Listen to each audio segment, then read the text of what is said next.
Kujifunza polepole, na ningependa tuweze kujifunza maneno ambayo yameweza kunakiliwa na mtumishi wa Mungu ambaye anaitwa Luka.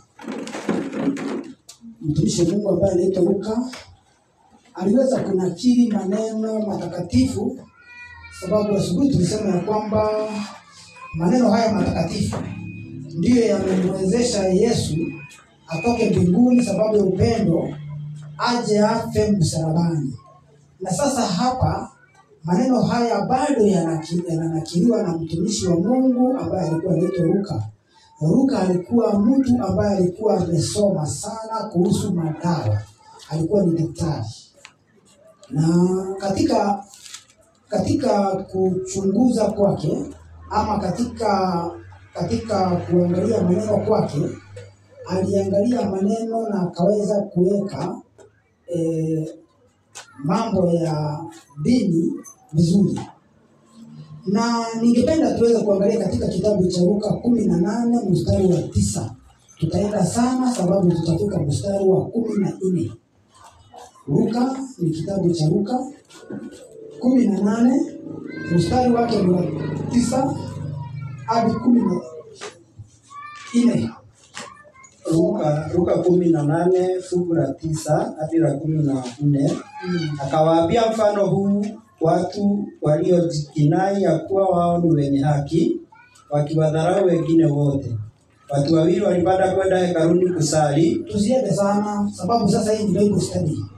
Bible study inakuwa mtu anakuwa very keen anapoweza kutaja mambo, sababu sasa tunataka kuingia kwa udani. Tunataka kuingia kwa maandiko kwa udani sana, Roho Mtakatifu akituelekeza na akituongoza. Soma tena. Akawaambia mfano huu watu waliojikinai ya kuwa wao ni wenye haki. Huyu ni nani ambaye alikuwa anasema maneno haya, ambaye alikuwa anawaambia kuhusu maneno haya? Huyu ni Yesu ambaye anafunza na kueleza mitume kuhusu watu hawa ambao walikuwa watu aina gani. Ni watu ambao anachukua mfano kuwaelekeza na kueleza katika hawa watu ambao walikuwa ni watu wa kujikinai. Kujikinai ni kufanya nini? Watu wale ambao saa hii tunaweza tumia Kiswahili ambayo tunasema kujifanya. Watu wale ambao wanaona ya kwamba wao ni bora kuliko wengine. Watu ambao katika kanisa unapoweza kuja kanisani, yeye ndiye anajua kitikiri unafaa ukae na ni basi gani unafaa uvae na ni lini unafaa uvae. Kuna watu kama hao kanisani wasikujalishe. Yesu aliwaona na ndio maana akawaweka na akaweza kuweka nafasi yao ili waweze kuelewa na kuelekezwa na hao watu tuweze kuwa tunaelewa ya kwamba kuna watu kama hao ambao watakuja kanisani watakukwasa. Hao ndio watu ambao anaongea mambo yao.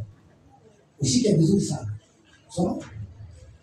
Wakiwadharau wengine wote. Tunasikia hawa ndio watu wale ambao sasa sababu wao wanaona wako bora kuliko fulani. Unajua kuna mtu ambaye hapa atakudhalilisha mpaka wewe mwenyewe utajiona kiatu pande ya chini. Yaani umeshawahi kwenda mahali na wale wanalala kidogo wasilale ni mapema. Ukisikia umeweza na kulala si unasimama tu na keti. Haleluya. Sababu tukianza kulala saa hii bado hata tujajua hao watu wa kujikinai ni akina nani tunao tutakuwa tunaona mambo.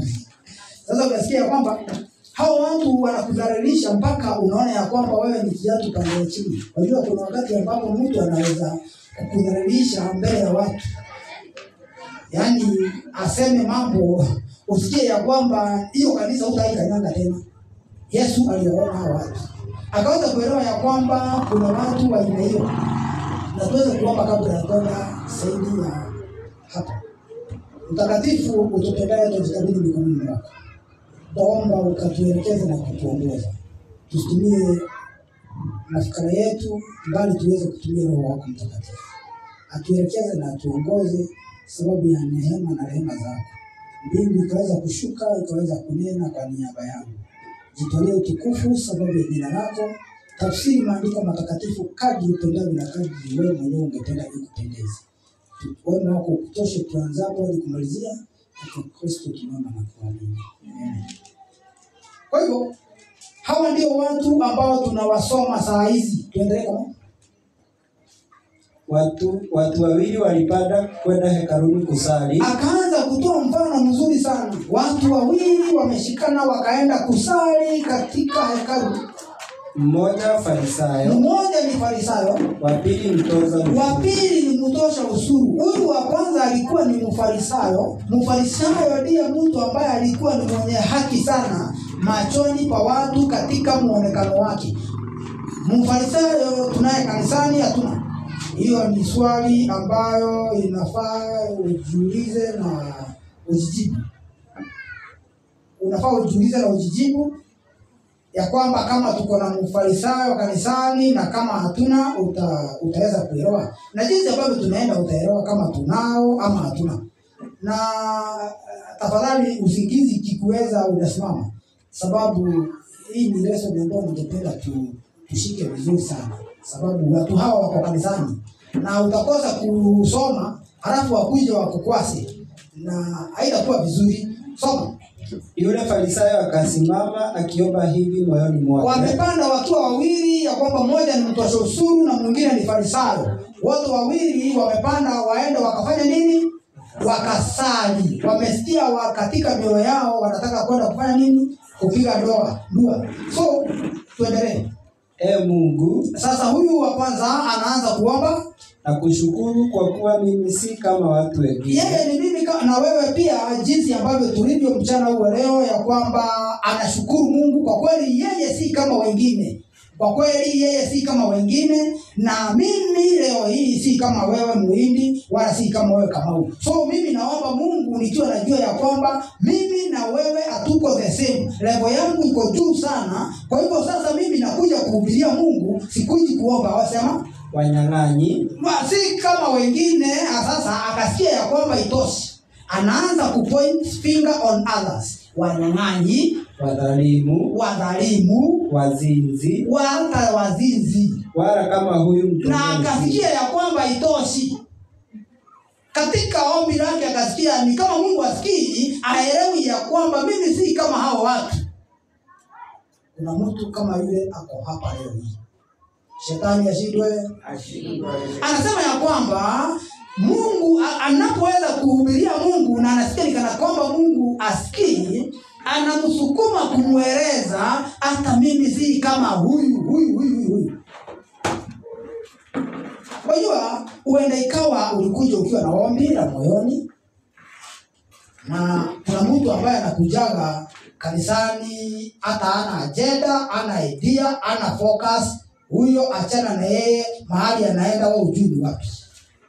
Na hata duniani, hata katika biashara, watu wengi ambao wako katika biashara unakuta wengi hawana focus, hawakuna mahali wanaenda. Yeye anakuwa ni hivyo tu, ameamuka anaingia kazini, haombi, hana mwelekeo, hana mbele, hana nyuma, hata ajui kama aliendelea jana, hataki kujua kama kesho anaendelea. Huyo mtu anakuwa na hiyo.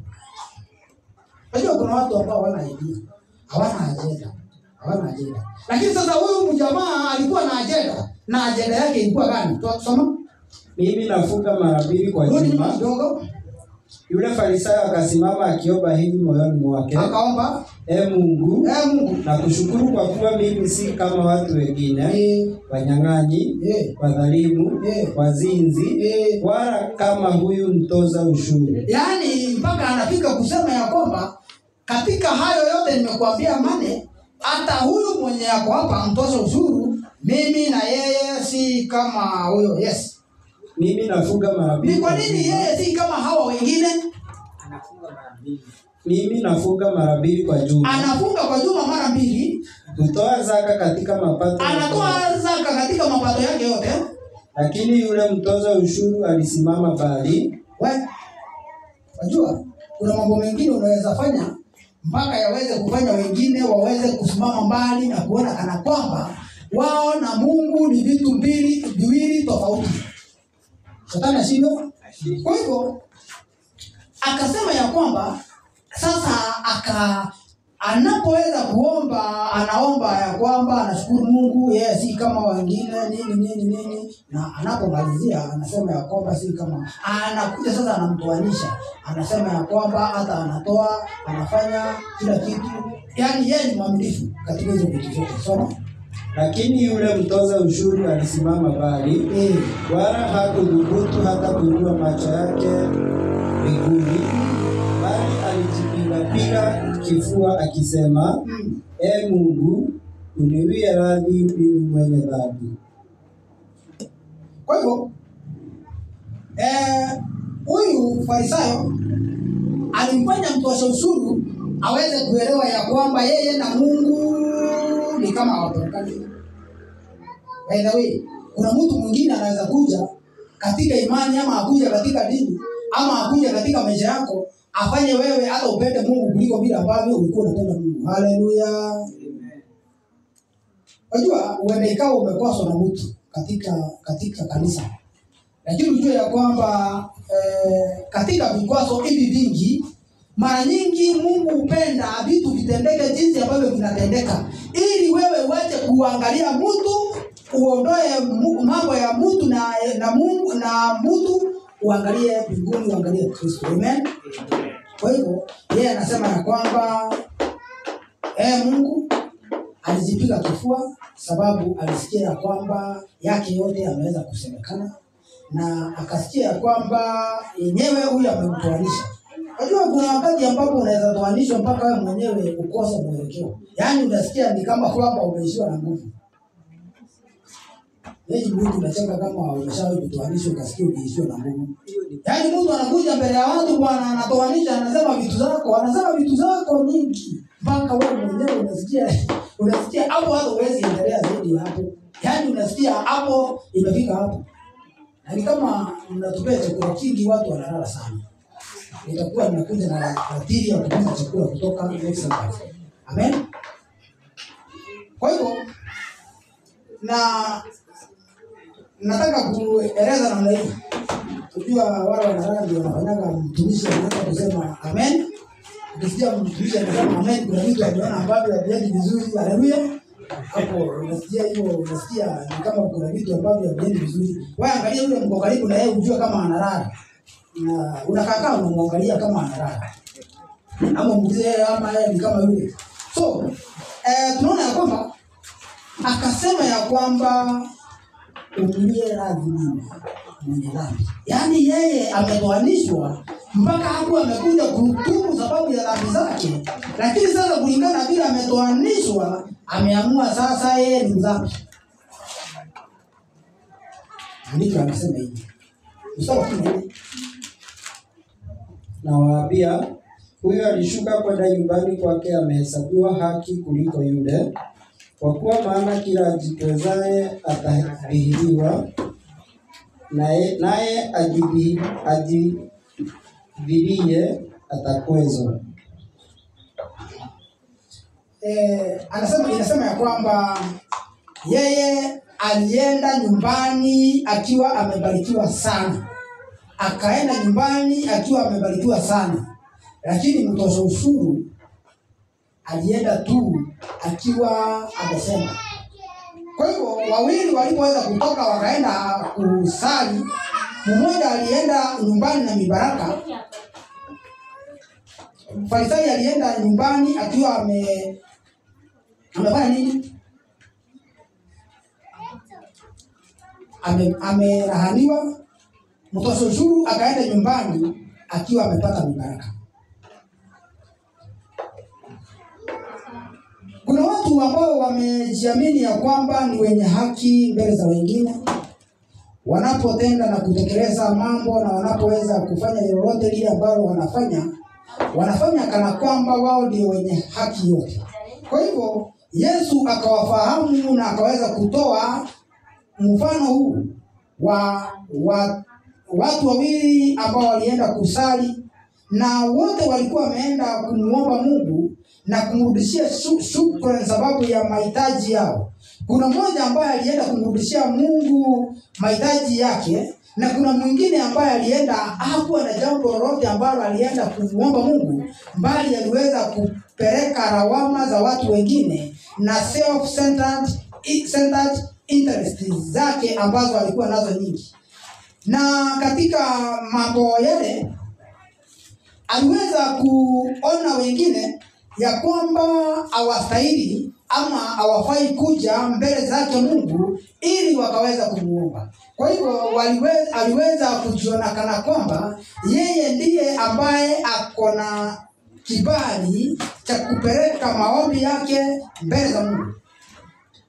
Katika kitabu cha Isaia 65 ukifika baada kijaribu kwa kuna mali nimechukua kidogo.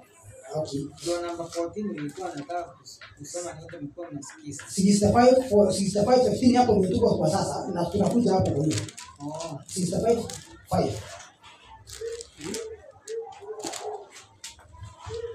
Isaya 65 mstari wa 5. fungu la 5. Neno la Bwana linasema, watu wasemao, simama peke yako, usinikaribie mimi, kwa maana mimi ni mtakatifu kuliko wewe. Watu hao ni moshi puani mwangu, moto uwakao mchana kutwa.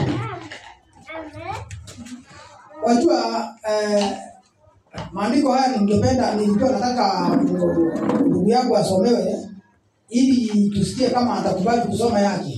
Umeridhika katika ile ambayo umesoma.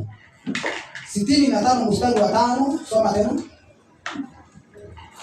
Watu wasemao, simama peke yako, usinikaribie mimi, kwa maana mimi ni mtakatifu kuliko wewe. Watu hao ni moshi puani mwangu, moto uwakao mchana kutwa. Asante sana. Kwa hivyo watu hawa ndio wale watu ambao huweza kujipendekeza mbele zake Bwana. He proceeds to recount his good deeds. I fast twice a week. Na mtu huyu ama yule Farisai akaweza kuanza kutaja baadhi ya vitendo vile ambavyo anavifanya. Anasemaje? Anasema ya kwamba matendo yake ambayo anafanya, na haya matendo yake alidhani ya kwamba yatamwezesha kupata justice ama kupata haki ama kupata majibu ya maombi yake. Anasema ya kwamba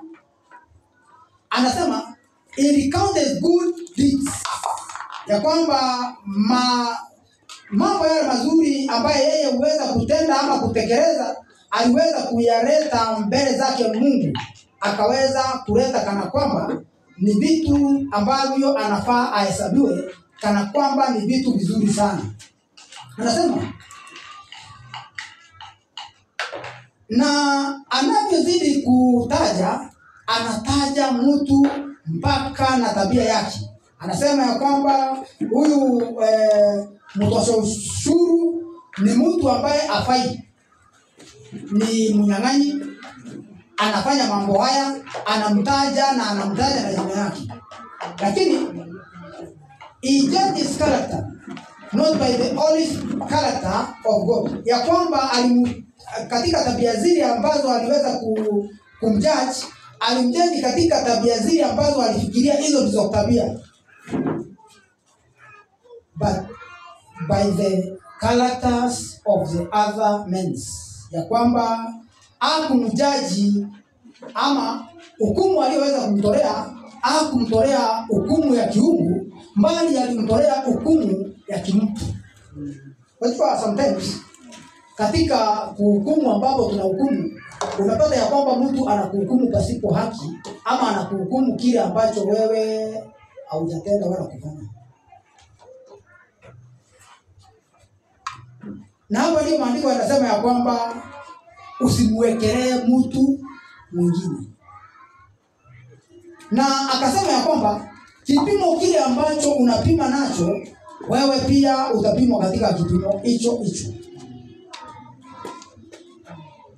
Na tunaona ya kwamba anazidi kutafuta na kujilinganisha tabia zake na tabia za kiungu, lakini hali zile ambazo analinganisha hazifai wala haziingiani. anaona ya kwamba katika mienendo na matendo yake ya kiinje, his righteousness is his own. Akadhani ya kwamba ukamilifu huu wake ni ukamilifu ambapo ni wake mwenyewe. Ukamilifu huu aliupima kana kwamba Mungu angeweza kuchukua ule ukamilifu wake na kumfanyia ya kwamba yeye ni Mungu. Mara nyingi katika utendaji wa kazi ambazo tunazifanya ama mahara ambapo tumewajibika katika kufanya kazi ya kanisa, mara nyingi unakuta ya kwamba kuna wale watu ambao wanaonaga wengine hawafai. Unaona wengine hawafai. Na kuna yule ambaye anaona ya kwamba wengine ni bora kuliko yeye. Sasa hapa tuko na watu hawa wawili. Mmoja ni Farisai, mwingine ni mtoza ushuru. Mtoza ushuru ameangalia akaona kulingana na vile huyu mjamaa amenitoanisha. Yaani ameongea asifu tulikuwa pamoja na yeye nikitenda na nikifanya. Yaani alitaja mambo yale yote ambayo huyu mtoza ushuru anayafanya. Na anapoweza kutaja huyu Mfarisai anapoweza kutaja huyu mtoza ushuru, anataja kana kwamba walikuwa pamoja na yeye, na anamtaja sana na anamtoanisha sana mpaka anaona aibu.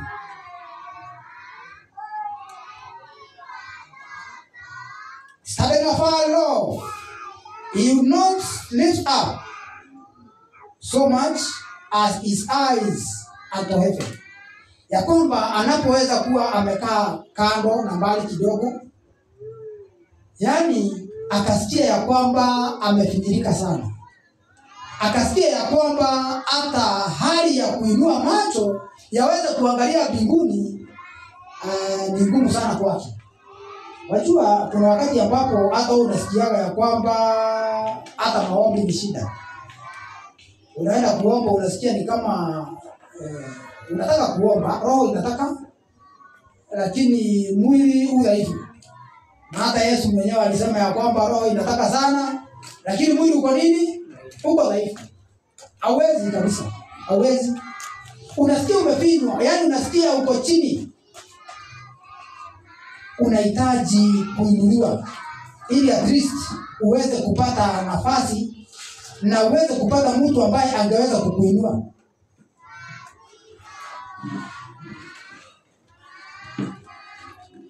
Na hawa wawili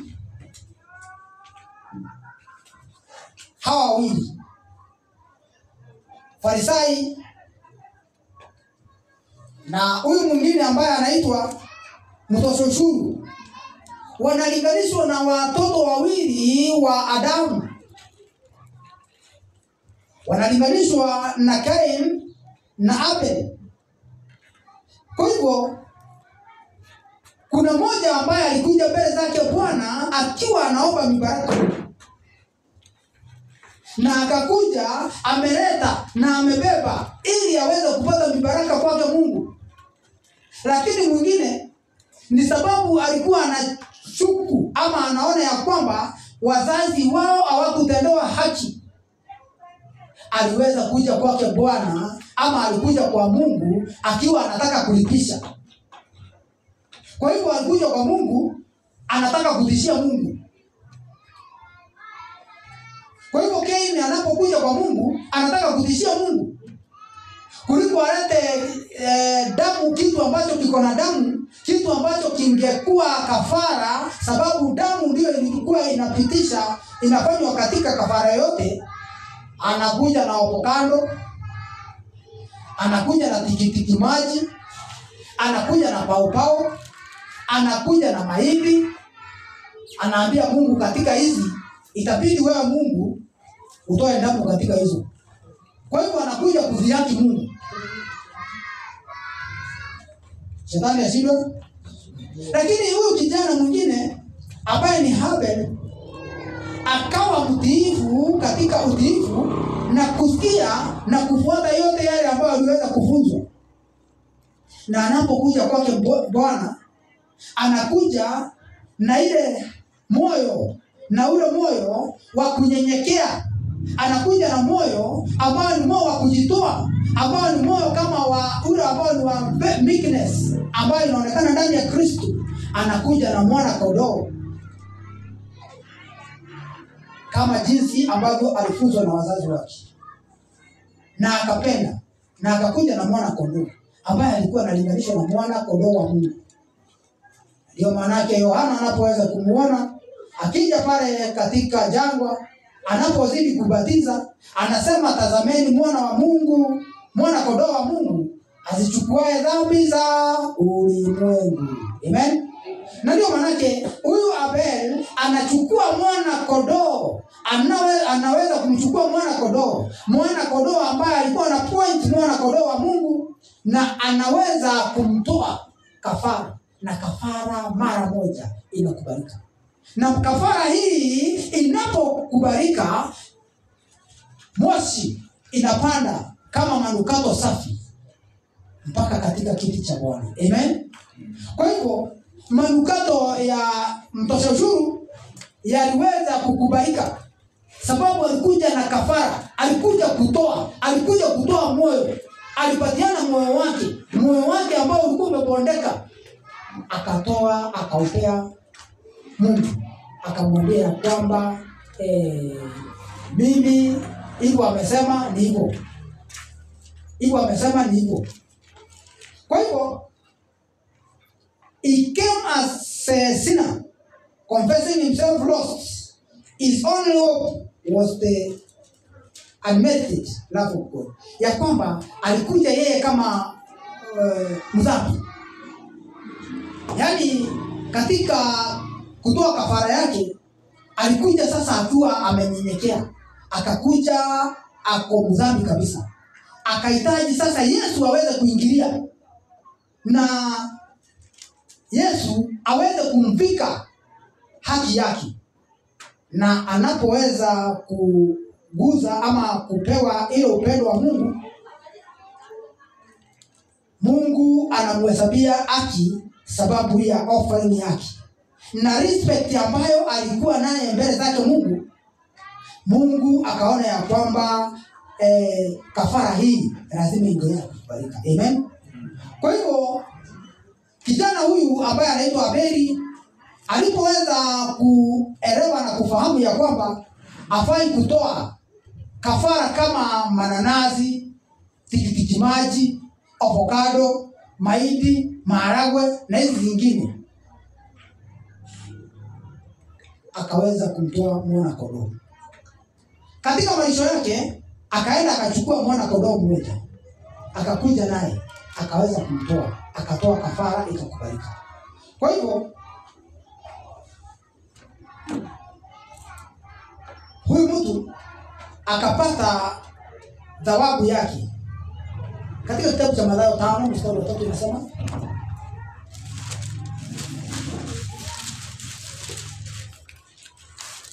mstari wa 3, Mathayo 5 fungu la 3, heri walio maskini wa roho, maana ufalme wa mbinguni ni wao. Kwa hivyo heri walio maskini wa roho, maana ufalme wa mbinguni ni wao. Nilipoanza nilikuambia kwamba usikwaswe, sababu yule mwenye anakukwasa pia yeye anatafuta uzima wa milele wewe ukitafuta. Kwa hivyo mimi sioni kama ya kwamba kuna yule ambaye anafaa akwase mwingine. Haleluya. Hapa tulipo leo hii ni hospitali. Haleluya. Na kila mmoja alipoweza kuja katika hospitali asubuhi, alikuja akiwa na ugonjwa wake. Haleluya.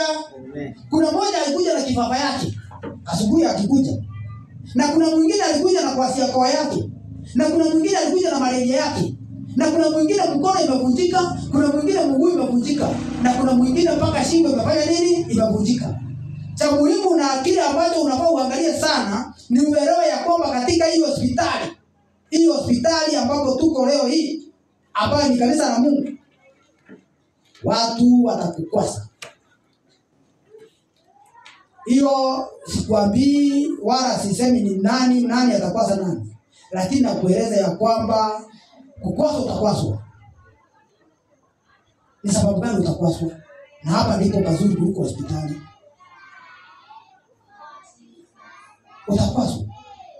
Utakwaswa ili uweze kufit kuwa jengo lililo hai. Amen. Kwa hivyo kukwaswa utakwaswa, lakini kuna yule mwenye atavumilia na kuna mwingine mwenye hatavumilia kukwaswa. Kama Yesu Kristo mwenyewe anakwaswa, wewe ni nani? Anakwaswa, hakuwa na makosa, wanawekelewa mpaka anawekwa msalabani.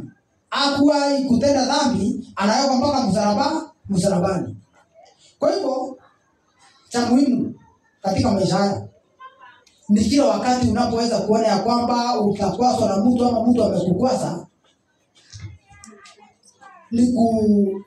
ni kuweza kuachilia hayo mambo ili yasiweze kwenda next step. Mkikuyu anasemaga ya kwamba eno neze mikuwe na mgoto.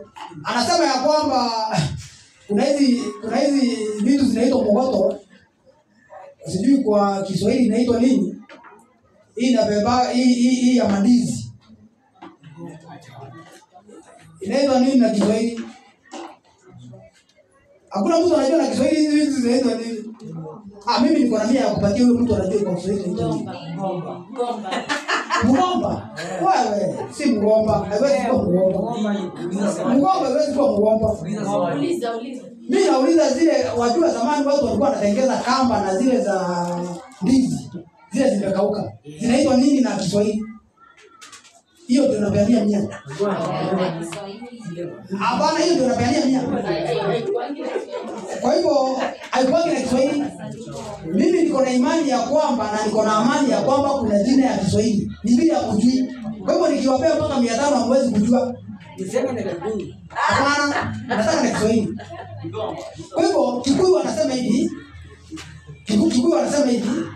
Maisha yanabebwa na hiyo kitu.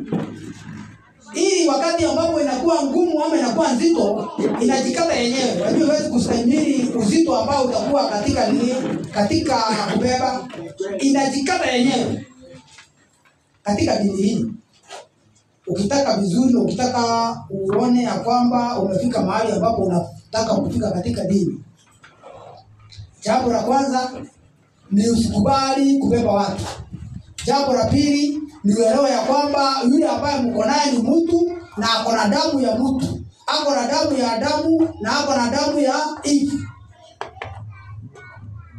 Na jambo la tatu, unapoweza kuja hapa usiniangalie mimi na usiangalie huyu na usiangalie yule hapo kando, muangalie Kristo aliye mwanzilishi na atakayeweza kumaliza imani yetu. Amen. Na unapoweza kumwangalia huyo hautaweza anguka. Lakini unapoweza kuniangalia mimi na unaangalia mtu mwingine, utaanguka na utajikoa. Kwa hivyo tunaona ya kwamba Farisai akakwasa sana mtosha ushuru. Na mtosha ushuru sababu ya kukwazwa na Farisai sana, akaona ya kwamba sasa nimeelewa ya kwamba hata yule mwenye tulipanda na yeye, kama tusomee katika kuanza usikie ni kupanda, walipanda. Ni kupanda walikuwa wamepanda. Yaani wameshikana waende wakasali. Na kwa hivyo ni watu wanajuana. Soma 18 verse 9.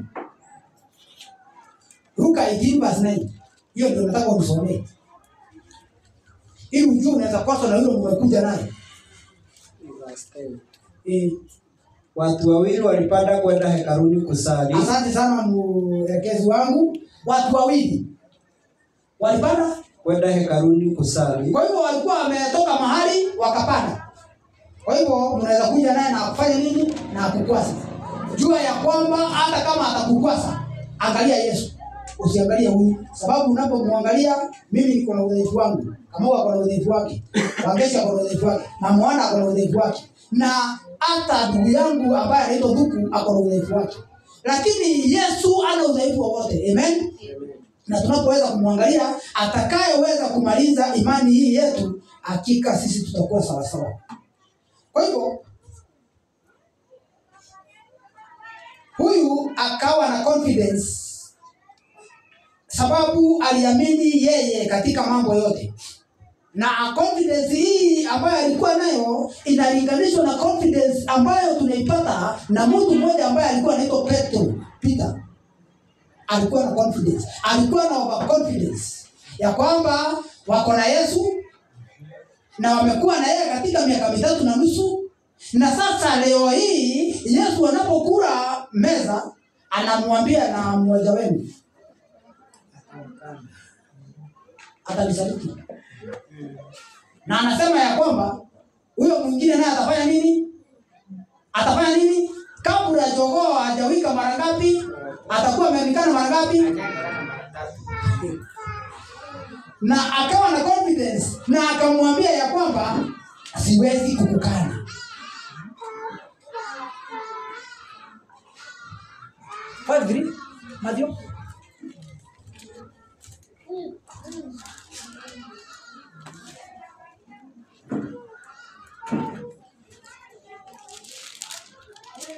Mathayo 5:3.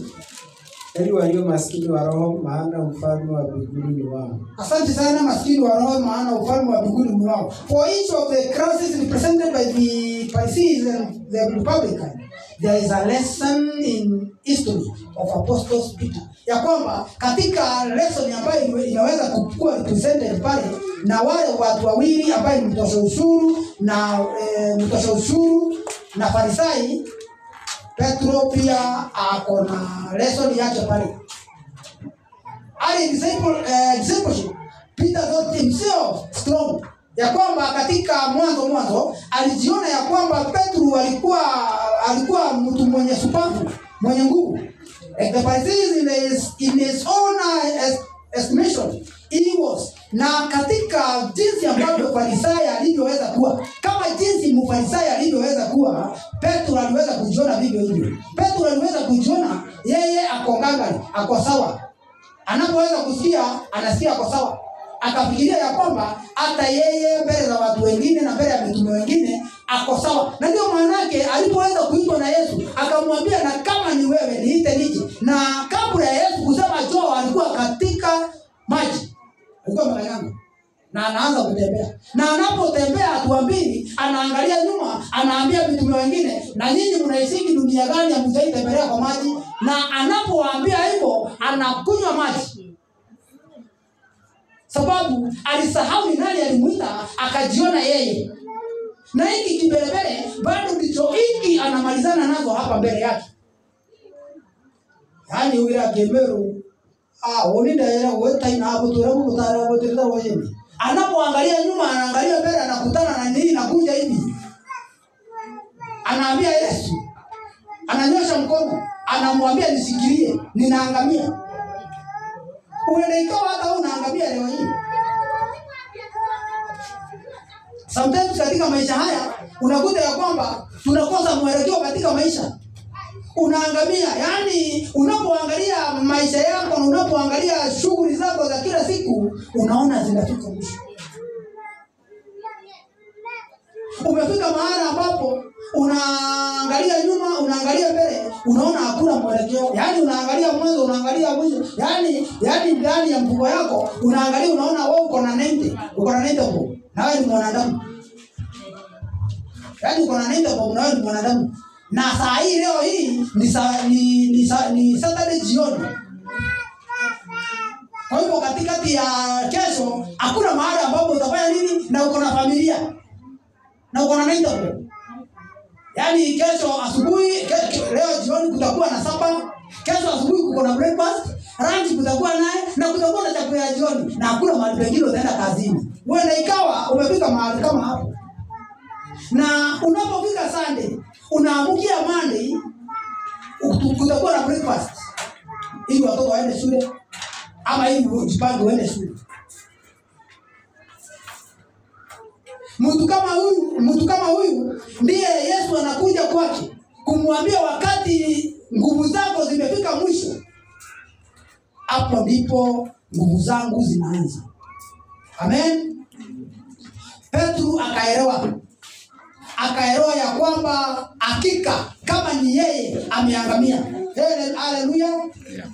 Na akaweza kufahamu na akaweza kujua pasipo shaka, akaweza kuelewa pasipo shaka, kama hata ambia Yesu nishike mkono na aache zake zote, sababu alikuwa na kiherehere na kiberebere, amwambie nishike mkono, akanyosha mkono, akafunga macho, akasema nishike mkono na angamia, angeweza, angefaulu. Kwa hivyo huyu ndiye ambaye anapoweza kuja pale tena, anaambiwa ya kwamba kabla ya jogoo kuwika mara 3, mara ya pili utakuwa umenikana. Utakuwa umefanya nini? Utakuwa umenikana. Anamwambia hii, mimi tangu pale majini, unajua sasa kuna vitu zingine haziandikwa kwa Biblia. Si kila kitu inaandikwa kwa Biblia. Sababu kama ingeandikwa kila kitu kwa Biblia haingetoshea. By the way, kulikuwa na conversation nyingi sana ambazo zimekatwa. Zilikuwa very interesting. Hapo ukizuia, it was quite interesting. Lakini zile ambazo mwandishi aliongozwa na Roho wa Mungu, tuliona asubuhi 3:16 ya kwamba hizo ndizo aliwezeshwa na akaziandika. Akamwambia ya kwamba mimi hata wengine wote wakuache. Hata wengine wote wafanye nini? Wakuache. Mimi na wewe tutakuwa hivi. Mimi na wewe hapa hivi. Tutakuwa hivi na tutakuwa hivi. Tutatembea hivi sisi wawili, mimi na wewe hatuachani. Lakini mara anapoulizwa swali, na si kama nilikuwa nimeona na yule, yeye anaruka, anasema hapana, wewe usiniletee ndete yako. Usiniletee. Kwa nini anasema usiniletee? Aliogopa kufa. Yaani Yesu anakubali kumufia, lakini yeye hakubali kufa. Kwa hivyo kama ni mtu angeulizwa ya kwamba aweze kufia mwenzake, angeweza kukubali. Wao ndio ndio ndio yogo. Ndio ungekubali kufia watu.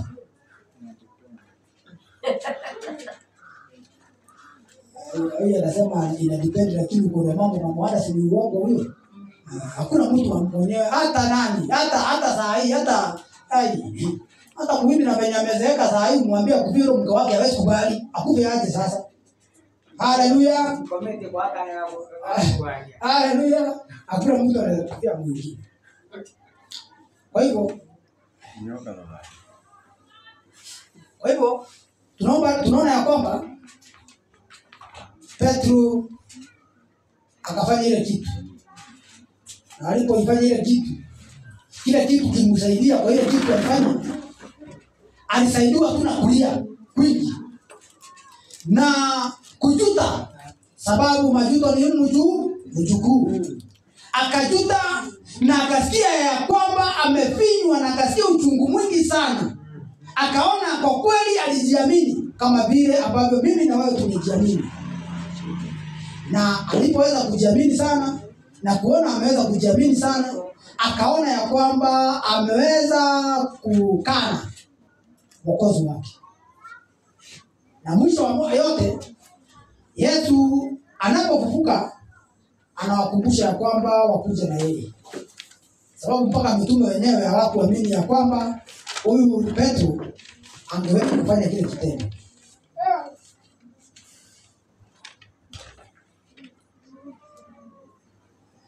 Christ after his resurrection, Christ tested Peter, Simon son of Jonas. He said, na Yesu baada ya kufufuka kwake akaweza kumjaribu huyu kijana ambaye anaitwa Petro tena kwa mara nyingine, na akamuuliza, Petro mwana wa Jona, he said, unanipenda?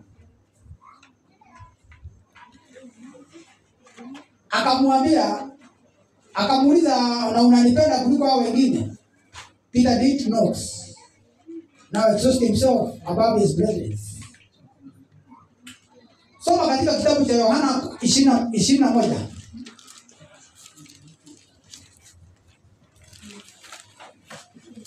Yohana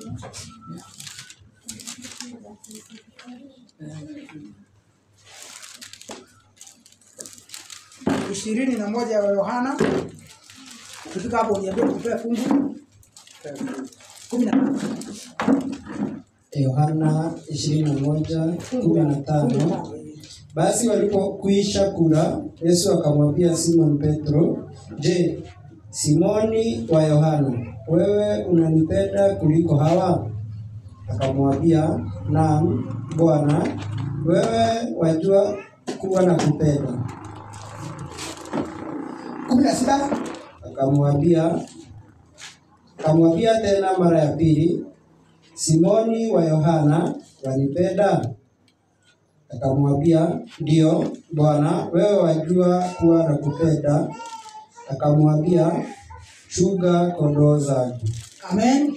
Amen. Kwa hivyo ni unyenyekevu ambao alidhihirisha ya kwamba aliweza kufanya makosa, na sasa akaweza kuelewa na kufahamu ya kwamba makosa yale ambayo aliweza kuyafanya lazima angeweza kuyakiri mbele zake Bwana, na akampea moyo sasa aweze kumwelekeza.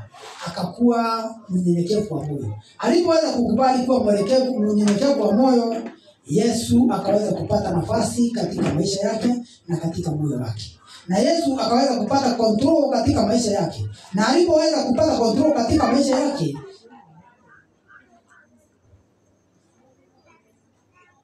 akampea kitu ambacho kinaitwa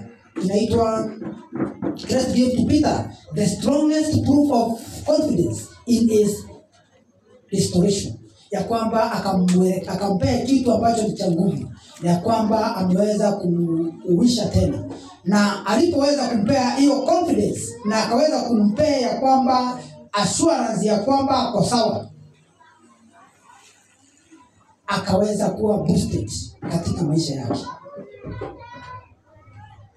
Na kile ambacho kiliweza kufanya Petro aweze kuanguka na kurudi nyuma katika yale ni kujiamini, kama jinsi ambavyo Farisai aliweza kujiamini.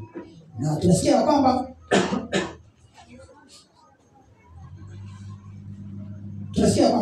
the evil that led to Peter's fall and that shuts out the Pharisees from communion with God is proving the ruin of thousands today.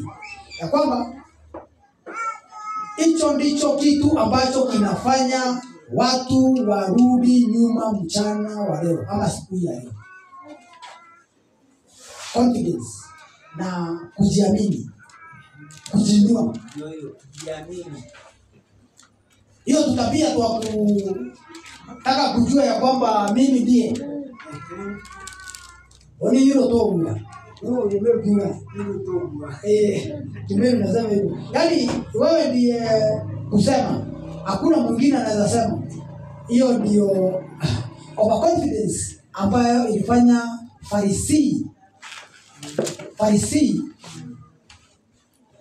na Petro waweze kuanguka. Amen. Isipokuwa ni Yesu aliingilia maisha ya Petro na kumtandika sana na macho, sababu akiwa pale msalabani waliweza kuangaliana na Petro sababu ya kulia kwingi, mpaka akajua ya kwamba nimesamehewa. Na ndio maana yake anapoulizwa mara hii nyingine, anaulizwa mara 3, ananyenyekea, anamwambia Bwana, unanijua. Amen. Na ndio maana yake huyu mtoza ushuru anakaa anagonga kifua na anasema ya kwamba Bwana, unanijua mimi. Haleluya. Ni wangapi ambao leo mchana huu leo wanasema ya kwamba Bwana ananijua? Asante kwa nafasi ambayo nimeweza kupata. Naomba tuweze kuwa na nyongeza ili tukaweza kuendelea kwa pamoja. Asante sana. Bwana wabariki. Nani ako na nyongeza? Swali ama nyongeza? Mimi niko na nyongeza. Yes, mzee. Niko na nyongeza hapa. Achana na hiyo. Unajua, acha niseme kitu. Sasa mfano. Kuja hapo kwa kamera ndio. Unajua kamera ndio. Acha hapa inione. Acha niseme kitu. Sema kitu. Sasa hivi kusema mfano. Kanisa hili iko jirani. Mfano ninapeana. Iko hapo jirani. Unapokuja hapa unakuja wao wanapatikana kesho. Lakini sisi wenyewe mfano ninatoa. Ya kina nani wanaweza patikana kesho. Kesho hapa. Excuse ni nyingi.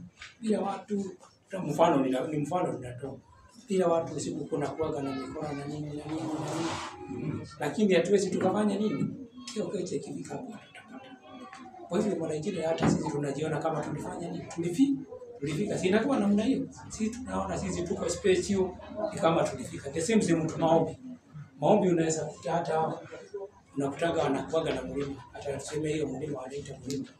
Lakini sisi ukisema watu Jumatano maombi utapatikana. Sisi tulijihesabia haki tukapita mahali. Unajua hii ni lesson inatufundisha justification by nini? By faith. Si ndio hiyo? Kujihesabia haki kwa nini? Hiyo imani tunahesabia haki bure, lakini sisi tunahesabia bure tu kwa matendo. Hii lesson inakuja juu ya justification by work. Sasa sisi tunajihesabia haki kwa matendo. Mimi ni wa Sabato nilifika. Sasa sisi tunakuwa kama Farisayo yule alipanda mlimani lakini yeye mwenyewe akajiona nini? Ile lesson nimekuja mzuri sana kwa sababu hapa sana mambo mengine hata kiabio juzi tulikuwa na mambo ya maombi hapa. Watu waezi wakapatikana, waezi hata mimi siwezi nikapatikana. Kwa nini? Mimi nilifika Sabato nilifika. Kwa hivyo ile lesson inakuja juu mahali ya kutulemea tutoke. Tuwe nuhuisho, tutoka mahali tumekwama juu ya matendo, tumwangalie Yesu na imani yetu iendeshane na matendo. Amen. Nani mwingine kuna jambo Yesu mwingine? Nauliza kuna mwanafunzi wa Yesu alikuwa anaitwa Judas. Aliingia mbinguni kweli? Mbinguni hatujaingia bado. Ninauliza kuna mwanafunzi mmoja alikuwa ni mwanafunzi wa Yesu. Sio kuona hii. Mwanafunzi wa Yesu alikuwa anaitwa Judas. Na yeye ndiye alimuuza Yesu na pesa. Akasema ndio huyu ndiye apate pesa. Aliingia mbinguni kweli? Na unajua mzee mwindi kulikuwa na Judas wawili. Kwa hivyo ungeuliza ni Judas. Ni yule Judas mbeba pesa. Judas yule alikuwa anabeba pesa, mwanafunzi wa Yesu. Ni Judas mwanafunzi wa Yesu. Yule alikuwa anabeba pesa. Yesu alikuwa na wanafunzi wawili walikuwa wanaitwa Judas. Kwa hivyo ungeuliza ni Judas yupi? Ni Iskariot ama ni wewe mwingine? Kulikuwa na Judas wangapi? Wawili. Kwa wanafunzi wa Yesu. Ni yule alikuwa treasurer. Huyo alikuwa anaitwa Judas Iskariot. Ni Judas treasurer, kubeba pesa. Pesa si mzuri. Zilimfanya akamuuza Yesu. Swali langu ni alienda mbinguni kweli?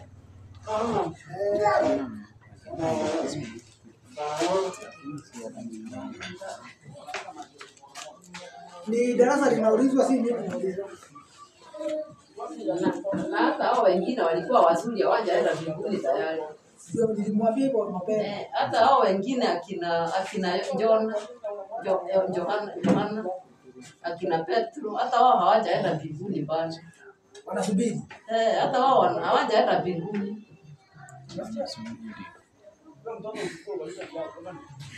Kila mzee mwindi angeuliza kama ataingia mbinguni. Asante. Hiyo ndio swali ile mtauliza. Hapo amenirekebisha vizuri sana. Asante sana.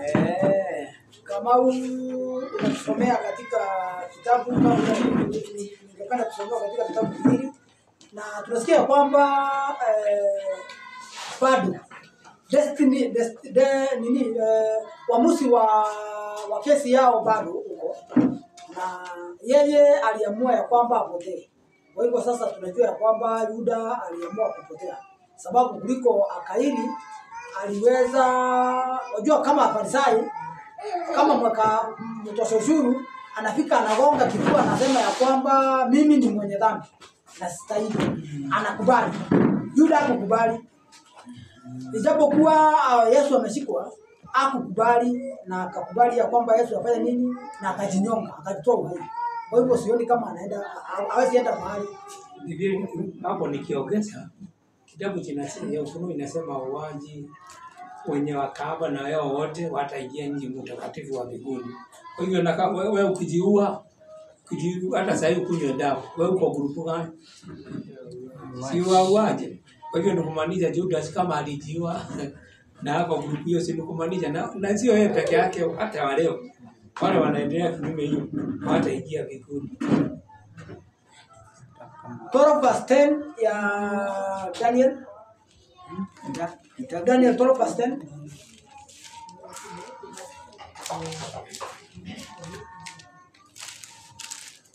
Mwingine afungue James 1:12. Daniel 12:10, James 1:12. 12:10 Danieli. Yes. Wengi watajitakasa na kujifanya weupe na kusafika, bali wabaya watatenda mabaya, wala hataelewa mtu mbaya awaye yote, bali wao walio na hekima ndio watakao elewa. Kwa hivyo Yuda tunaona ya kwamba yeye hakujitakaza ili akawe mweupe na akawa safi, lakini alijichafua. James 1:12.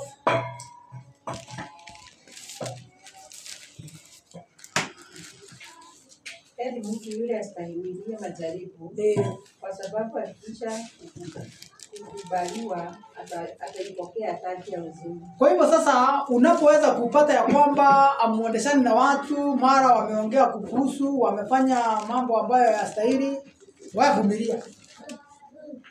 Vumilia tu. Ni maandiko anasema si mimi. James ambaye ni Jakubu anasema, akasema ya kwamba huwa mvumilivu. Na unapoweza kuwa mvumilivu utafanya nini? Utakapokea nini? Taji. Na sababu taji haiwezi kupatikana pasipo kuvumilia. Uvumilivu lazima uwepo. Katika kitabu cha Wakorintho wa kwanza 10:12.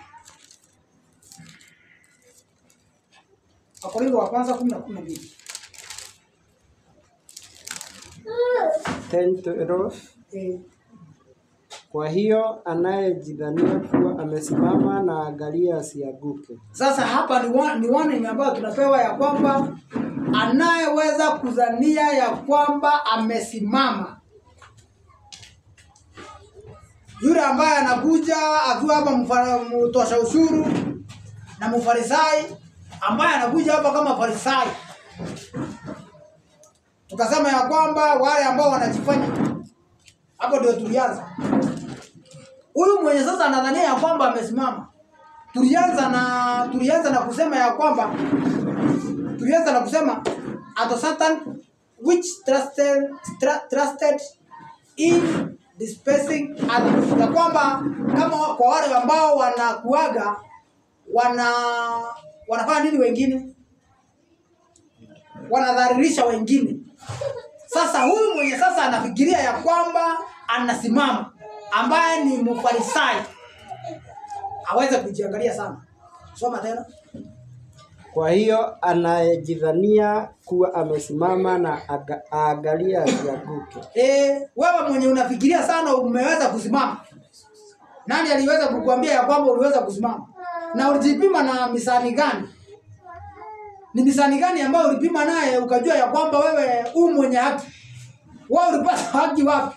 Wewe ulifika katika viti vya mbinguni ukaanza kukatia wengine kesi. Jihadhari sana usije ukaanguka. Na Bwana atubariki. Kuna hiyo swali mzee Mwiti alikuwa ameuliza. Yudasi ataingia mbinguni. Hakika Yudasi ataingia mbinguni. Maana Yesu alisema wakati Simoni Petro alikuwa anakataa kuoshwa miguu, kuna kitu Yesu alisema katika mstari 13:16 ambayo ni Yohana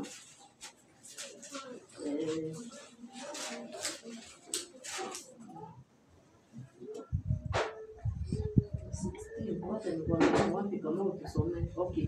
Tusomee kutoka verse 10.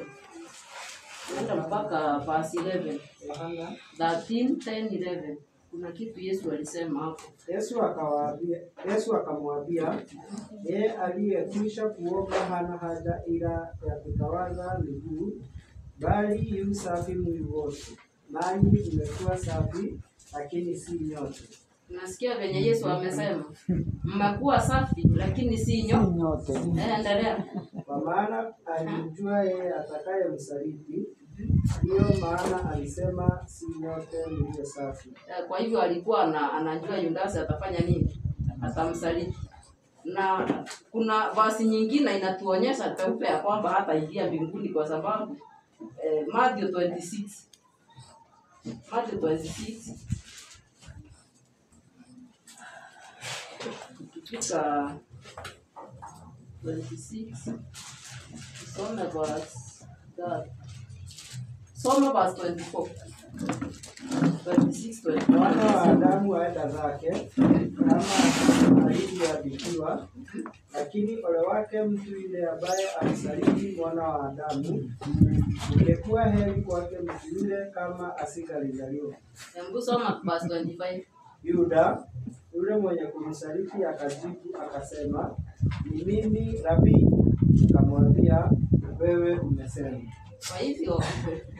Kwa hivyo anajua vizuri sana atasaliti Yesu, lakini hataki kuadmit na hataki kufanya nini? Utumbu.